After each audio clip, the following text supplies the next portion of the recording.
सुपिंग ने स्क्रीन की ओर मुड़कर कहा, जरा साइड हो जाओ ताकि वो दोनों भी फ्रेम में आ जाएं। अगले ही पल बिग स्क्रीन पर दो स्टूडेंट दिखाई दिए जो किसी ग्रीन लिक्विड टैंक में डूबे हुए थे। सारा हॉल चुप हो गया।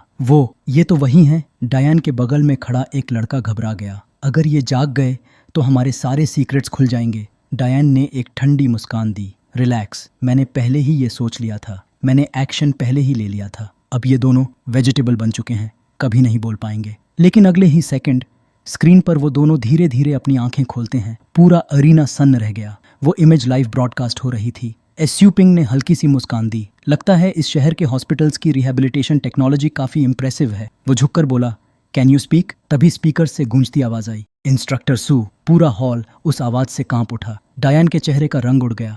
वो डिसबिलीफ में बड़बड़ा, इम्पॉसिबल। जो यानचिन अभी भी कंफ्यूजन में था, उसने धीरे से पूछा, ये दोनों हैं कौन? तभी डायन ग्रुप को एहसास हुआ कि हालात हाथ से निकल चुका है। उन्होंने भागने की कोशिश की, लेकिन सू लिंग्यू पहले से तैयार थी। उसने अपने स्टूडेंट्स की टीम के साथ उन्हें चारों तरफ से घेर लिया। स्यू पिंग ने बिना हड़बड़ाए कहा, अब संक्षेप में बताओ, उस दिन क्या हुआ था? वो लॉन्ग हेयर्ड आदमी कुछ पल के लिए चुप रहा, फिर गहरी सांस लेकर बोला, हम उस दिन। और उसने सब कुछ बताना शुरू। विटनेस लॉन्ग हेयर्ड मैन ने कांपती आवाज में कहा, उस दिन इंस्ट्रक्टर सू, आपने हमें बचाया था, लेकिन स्कूल के बाद वो लोग फिर हम पर टूट पड़े।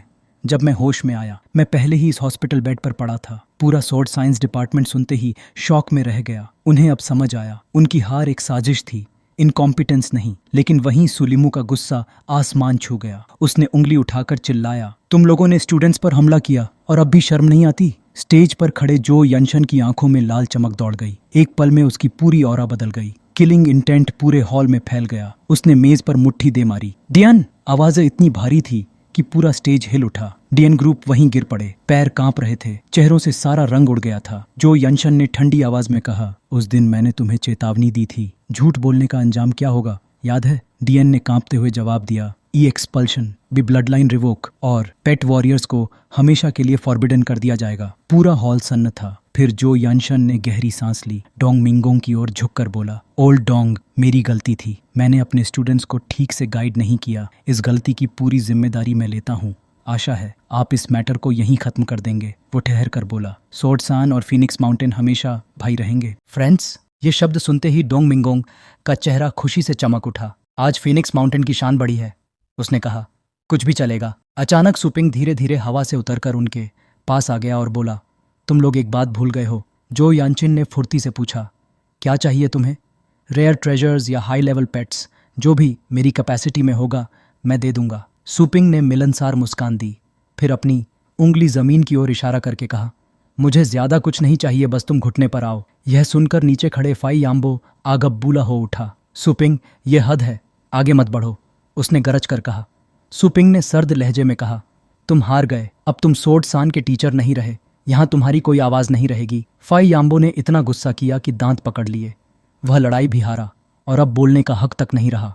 यह देखकर डोंग मिंगोंग तुरंत आगे बढ़ा और मामला संभालने की कोशिश की। इंस्ट्रक्टर सू, ऐसा करने की जरूरत नहीं है। सू पिंग का चेहरा अचानक सख्त हो गया। जरूर चाहिए, उसने कहा। सबको बताना चाहता हूँ, अगर कोई फिर कभी फीनिक्स माउंटेन को प्रोवोक करने की हिम्मत करेगा तो उसे पता होना चाहिए कि कीमत क्या देनी पड़ेगी। ऑडियंस में बैठे स्वॉर्ड सान के बच्चे डर के मारे कांप रहे थे। उनके माथे पर ठंडी पसीने की बूंदें चमक रही थीं। कोई इतनी जोर से सांस लेने तक की हिम्मत नहीं कर रहा था। सू पिंग ने ठंडे स्वर में कहा, हमारे बीच का रिश्ता दोस्ती का नहीं, सर्विट्यूड का है। सबसे बेहतरीन रिसोर्सेज पहले हमारे काम आएंगे, बाकी सब बाद में। जो यानचिन ने यह सुनकर कोई बहस नहीं की।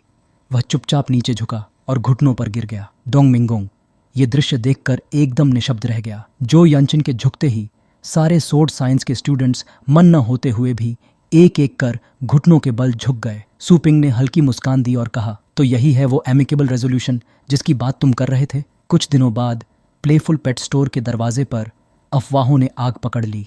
दुकान खुलने से पहले ही सैकड़ों लोग बाहर लाइन में खड़े थे। पास से गुजरती एक शॉर्ट हेयर्ड लड़की ने यह नज़ारा देखा और हैरानी से कहा, इम्पॉसिबल, ये वही पुरानी टूटी फूटी दुकान है। अब इतना जबरदस्त बिजनेस? फीनिक्स माउंटेन के एक छात्र ने गर्व से जवाब दिया, तुम्हें पता नहीं, इस दुकान का ओनर एक पीक लेवल पावर हाउस है। हाँ, फीस थोड़ी ज़्यादा है, पर नर्चरिंग इफेक्ट इतना अच्छा है कि आधे टाइम में डबल रिजल्ट देता है। दिन ढलते ही भीड़ में से एक छात्र जोर से बोला, किसी को सीक्रेट मत बताना, जितने ज्यादा लोगों को पता चलेगा उतना ही मुश्किल होगा अंदर एंट्री मिलना। सुपिंग उस वक्त नर्चरिंग रजिस्ट्रेशन बुक देख रहा था और उसके मन में एक मीठा सा विचार उमड़ा। ये लड़ाई तो बस हालात संभालने के लिए की थी, पर किसे पता था कि इससे इतनी फेम मिल जाएगी। दुकान की रेपुटेशन अब आसमान छू रही थी।